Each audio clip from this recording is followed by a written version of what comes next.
Päivä -2 kesälomaan. Pientä säätöä ennen kuin päästään yhtään mihinkään. Tervetuloa Sailing Aventuran pariin. Tässä jaksossa valmistautuminen kesään käy kuumeisena. Nyt on termostaatti kasattu 3. kerran ja tutkitaan mitä meidän tankki on syönyt.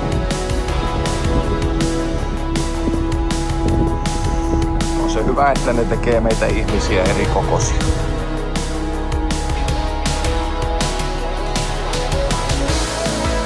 Päivä -2 kesälomaan. Eli lauantai. Oliko nyt 12.6. 13.6. Ja vene on vähintään riittävän sekaisin. Eli ei ihan vielä lähtövalmis tai katsastuskuntoinen. Pari muuttujaa vielä sielläkin hytissä. Ja istumakaukalossakin ruotsikaasupullo muuttuu suomimalliseksi, niin siinäkin vielä vaatii vähän mitoitusta. Ja säästövinkki. Pedastaalin huppuhan meiltä hävisi tuossa alkutalvesta. Ja niin tuo kyseinen versio, mikä siinä nyt on, ne on pulpettiveneen pulpetin suojahuppu kärkkäiseltä noin 40. Ja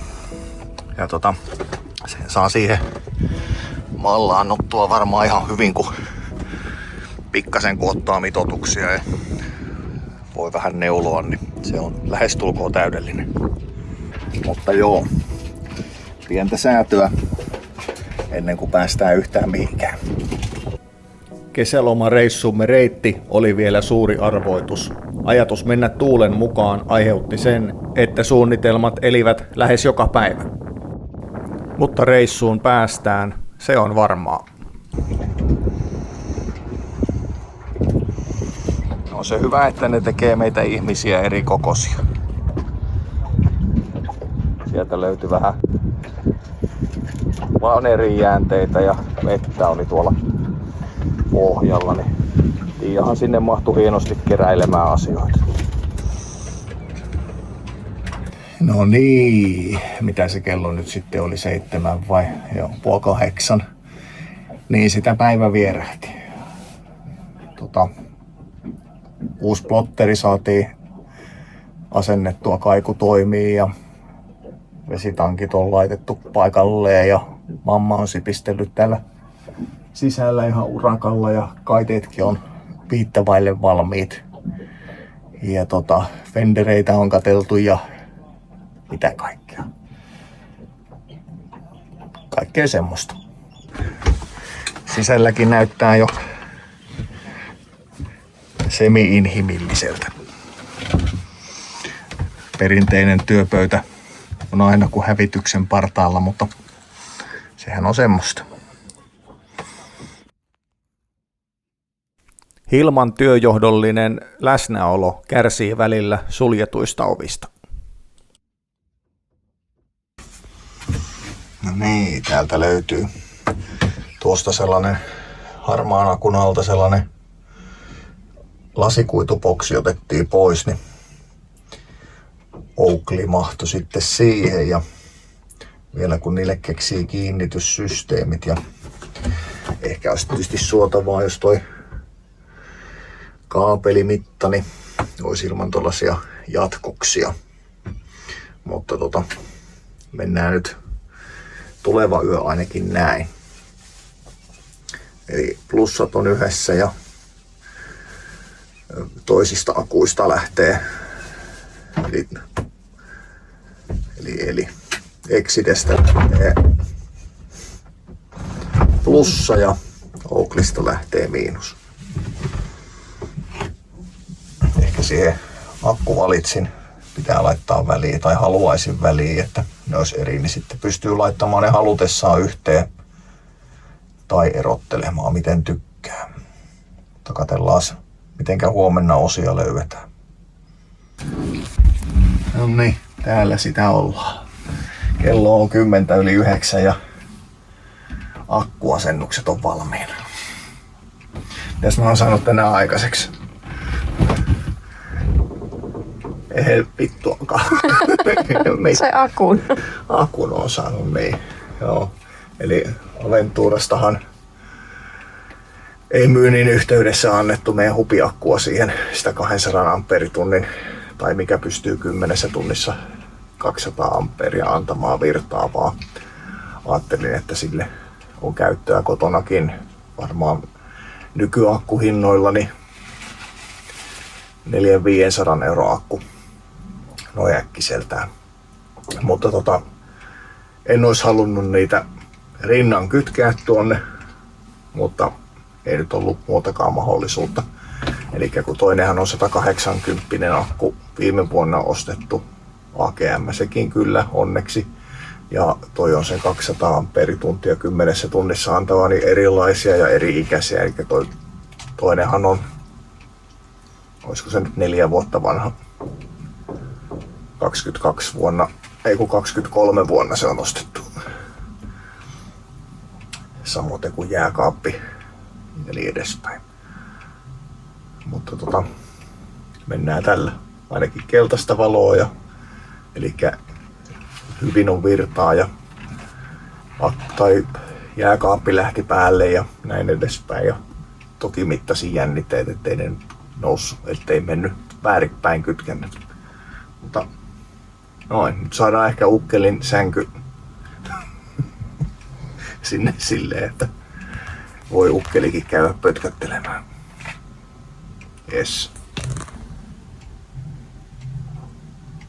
Akilli osaa ottaa rauhallisesti. Ei paljon asennuksista ressaa.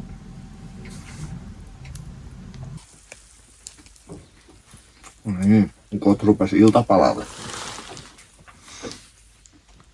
Vieläkö maistuu? Muutamaan siipaleen jo. Mitäs?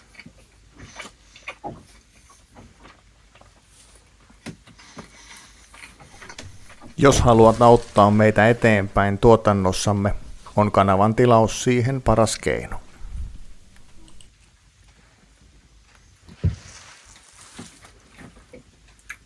Passaa käydä yöpuulle.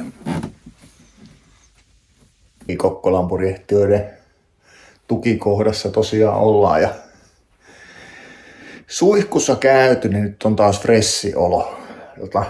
Ei se auta kun lähteä yöpuulle ja jatkaa huomenna puurtamista.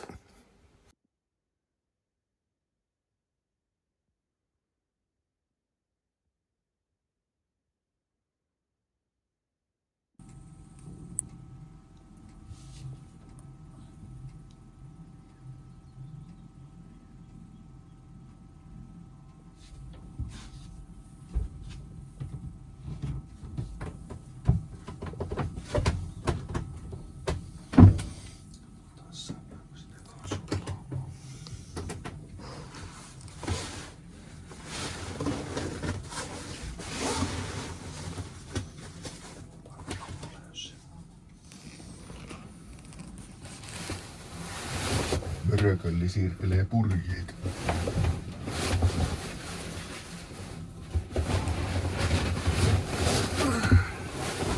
Menisköhän se vaikka pihalle? No niin, se olisi ensimmäiset aamusumpit tänä vuonna veneellä ja mammakin rupeaa ahkerasti töihin. Joo. Tänään veneen valmistelut jatkuu, jos saataisiin purjeet vastoon ja kaasujärjestelmä pitää katella ja mitähän muuta vesijärjestelmä pitää katsoa ja käy hakemassa desifiointitabletteja tai aineksia, jos saataisiin tonne järjestelmään vähäksi aikaa muhimaan semmoset ennen kuin lähdetään irti tästä ja illalla on katsastusta, niin siinähän sitä on tälle päivälle ohjaamaan.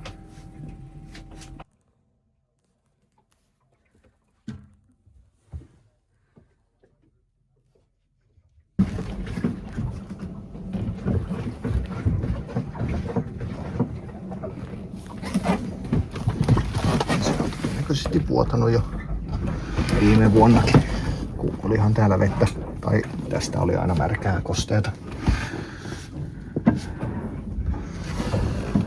Nyt me voidaan ottaa tästä toi tiiviste mukaan ja lähteä käymään marssimaan kauppaan. Eikö? Mm. Siinä meillä on malli. Asentaja on siellä tarkkailemassa toista reikää. Puotaako sekin? Killi. Hilma. Mau. Puotaako se? Puotaako?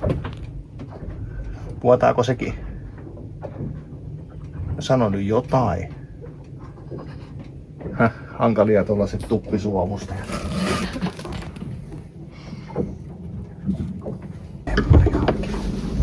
Sitten katsotaan.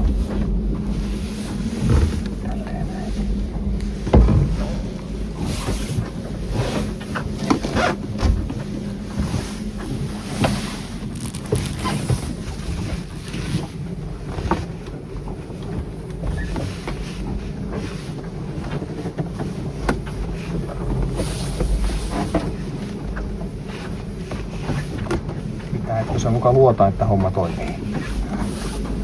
On siinä mullakin.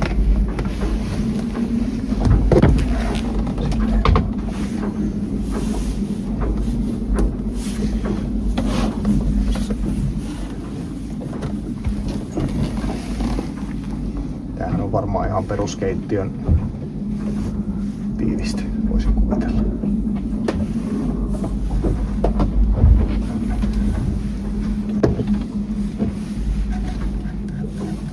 Pitäisiköhän tuossakin olla joku orengas tuolla päässä. Voisin äkkiseltään kuvitella, ettei ainakaan haittaisi. No niin. Ammeli jää kattelemaan. Muista sekin vahtia. Vahdit sieltä niin, ettei tuu veti yli joko. Semmonen.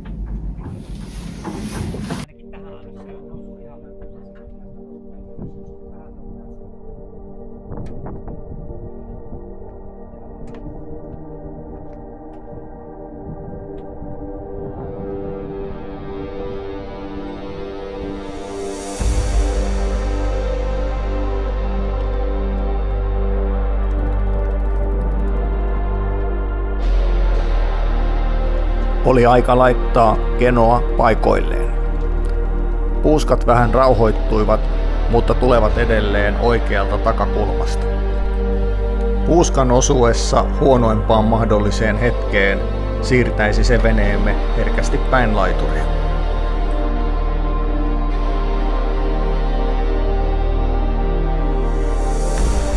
Tämähän on ensimmäinen kertamme, kun kenoa asennamme paikoilleen.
Niin, huomenta vaan. Se olisi toinen yö veneellä vietetty. Mikähän päivä se tänään mahtaa olla? 16. päivä 6. ja tiistai. Juhannusviikkoa mennään ja kelit näyttää sen mukaiselta. Ei, viime yö oli vähän sellainen heiluva tässä laiturissakin. Koillistuulta. Tässä näin, niin sehän osuu suoraan tuolta perästä tähän meidän veneeseen ja heiluttelee sitten sen mukaisesti. Mutta siinähän sitä kelluttiin, kun ensiksi vähän aikaa vartioi, että mielessään, että ei osuta laituriin ja niin edespäin. Ja eilen vähän kuvailtiin vähemmän, mutta kaikenlaista saatiin aikaiseksi. Kenoa on laitettu rullalle ja siitä yritettiin kuvata, katsotaan kuinka se on onnistunut se materiaali, kun Insta nuukahti siinä jossain kohdassa, että mitenkä se sieltä tulee. Ja kun pakastiin saatiin hommattua, mikä edesauttaa sitä, että kauppavälit pitenee. Eli saadaan nyt sitten säilymään ruoka vieläkin paremmin. Tässähän nyt se 120-litrainen jääkaappi itsessään on, mutta nyt on sitten tollanen vajaa 50-litrainen pakasti vielä siinä kaveriksi. Se on nyt kohta puoleen pilvisellä kelillä niin vuorokauden pyörinyt ensiksi inverterin voiman kautta ja eilen illalla sain sen sitten kytkettyä tuohon 12 V-linjaa ilman inverteriä, niin rasittaa vähemmän akkua, mutta 12,7 jännitteet tällä hetkellä. Ja kompassi saatiin laitettua tuonne pedastaaliin, vanha oli, tai siis eihän se vielä tietenkään valmis ole. 3 ruupia sieltä vielä puuttuu. Mutta se on siellä vähän niin kuin hollillaan. Ja vanha oli tosiaan vuosikymmenien saatossa saanut aurinkoa sen verran, että siitä ei mitään juuri nähnyt, mutta äkkiseltään sinne ei sähköjä tullut, tai en löytänyt pistoketta, että sinne olisi sähköjä tullut, niin olisi saanut valon toimimaan siinä kompassissa, mikä olisi ollut hieno juttu, mutta pitää sitä katsella tuossa samalla, kun tänään kattelee sitten koneen puolen juttuja, varmistelee impellerin ja laturin ympäri, sieltä kattoo ja niin edespäin. Ilmakin tuli videon mukaan. Joo, ja lämmitin pitää katsella kanssa tänään, että sitä voidaan käyttää ihan luotettavasti ja niin edespäin. Ei nyt mitään maailman lämmöisimpiä kelejä ainakaan vielä ole ollut. Ja ennusteethan nyt lupailee pariksi viikoksi tällaista pilvistä ja sateista ja tuulista, mutta katsotaan kuinka homma edistyy, mutta veneillä nyt ainakin ollaan. Se on ehkä se pääasia. Mamma yrittää epätoivoisesti siellä töitäkin vähän tehdä samalla. Nyt on tuolla nurkassa häkämittarikin lämmittimen osalta. Sellainen tärkeä lisävaruste, että noista Kiinan diesellämmittimistä nyt ihan voisi sanoa, että mitä ne tekee. Jos ei työolosuhteet ole meikäläisen asettamien työkalujen myötä haasteelliset, niin ilma siellä vielä vähän asiaa parantaa. Käy painelemassa omia näppäimiä sinne niin. Tällaista keliä täällä ulkona tällä hetkellä. Ei nyt sinänsä mitenkään ihmeellinen, mutta tollanen harmaa vaan. Meillä tehtiin kokeellista keittiötä. Kanelipulla. Ruotsalaiseen tapaan. Okei, se saattoi olla tollanen pirkkavalmispulla, mutta se sulatettiin tuolla uunissa. Äsken mamma manasi, että se palaa, mutta nyt kun video on päällä, niin se ei sanonut mitään. No niin, tässä on kompassin asennus viimeistyksissään. Siihen pitää joku huppu vielä ehkä saada ja plotterikin ehkä asettuu tuohon seminätisti. Se tarkka paikka nyt vielä hakeutuu sitten, kun pääsee oikeasti menemään eteenpäin, mutta siitä se ehkä lähtee. Ensimmäiset kinkkukiusaukset. Tällainen näyttää olevan yhden ateria-annos. Ja Tiia pääsi nauttimaan jälkiruukasta. Nyt on termostaatti kasattu 3. kerran ja tällä kertaa sieltä nyt ehkä sellainen pieni vika löytyy. Eli uuden termostaatin kumitiiviste, mikä tulee siihen reunan ympärille, niin se ei ollut tarpeeksi iso halkasijaltaan. Eli siihen uraan, mikä on termostaatin kotelossa, niin se oli siihen vähän väliä. No, eihän se auttanut. Laitoin vanhan termostaatin tiivisteen siihen uuteen termostaattiin, jos se nyt sitten auttaisi. Eli voisi nyt kuvitella, että se tiivistys sinne vielä vähän paremmin nyt sitten, mutta katsotaan kohta, mitenkä meillä lämpöjä nousee. Samaan aikaan, kun minä rupesin remuamaan Pentan kanssa, lähti Hilma pienelle tutkimusmatkalle.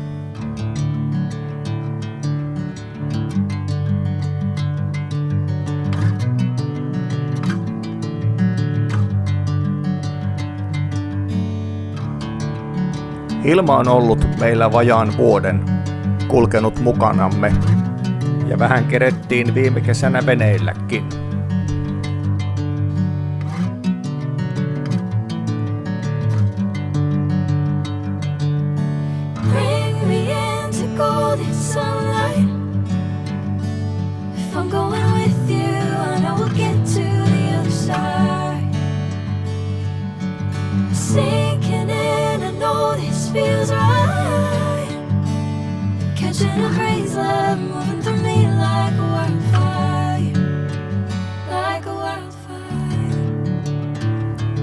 Tuleva 3 viikkoa osoittaa sen, kuinka Hilma sopeutuu liikkuvaan kotiimme. Tähän kohtaan on hyvä esittää kiitos tilaajilleni. Te motivoitte minua jatkamaan kuvauksia. Iso kiitos siitä.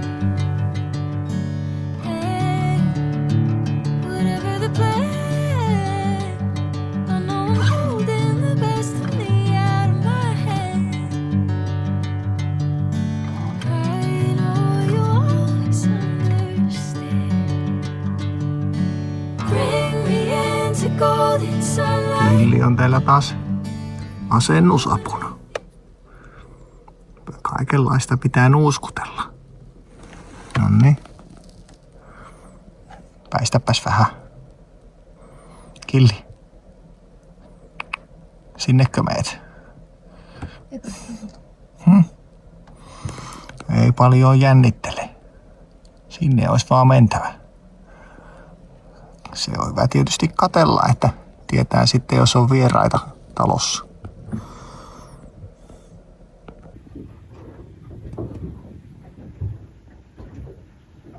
Onko hoppipaa keliä? Onko? Otellaanko vielä satamassa? Otellaanko vielä satamassa? Otellaanko? Joo. Joo, kylläpähän se. Tänään puolen päivän aikaan pitäisi olla uutta 17 metriä sekunnissa ennusteiden mukaan. Niin eiköhän me odotellaan ihan rauhassa tässä Kokkolan satamassa. Ja eilen saatiin konetta katseltua ja lämmitinkin toimimaan. Ja 3. kerta termostaattiasennusta, niin kuin on varmaan sanonutkin, niin ehkä toimii. Nähdään tuossa, kun päästään ajamaan oikeasti, että mitenkä se menee. Viime syksynä se termostaattiasennus meni silleen, että kun lähdettiin tuohon Mustakarille viemään venettä tästä Elpan rannasta, niin kun ajettiin kierroksilla tuonne vähän ulospäin, niin lämpeni kyllä ihan hienosti, mutta saman tien kun pudotti kierrokset alas, niin lähti lämmöt laskuun, eli siellä se vuoto oli. Ja nyt tosiaan vaihoin sen termostaatin tiivisteen siihen vanhaan malliin, mikä tuntui istuvan paremmin sinne uraan. että se oli vähän pieni se tiiviste siinä uuden termostaatin ympärillä. Mutta katsellaan kuinka homma etenee.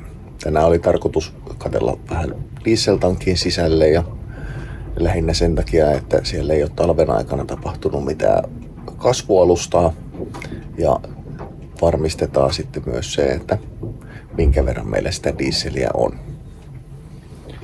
Niin lähdetään siitä eteenpäin ja jos nyt sitten ton illalla vähän laantustuulet, mikä oletan, että ei, mutta katsotaan kuin käy, niin saataisiin pääpurjekki sitten laitettua, tai iso laitettua puomille. Tutkitaan mitä meidän tankki on syönyt. Että minkä verran siellä on kasvustoa. Ja katsotaan minkä verran meillä on polttoainetta siellä.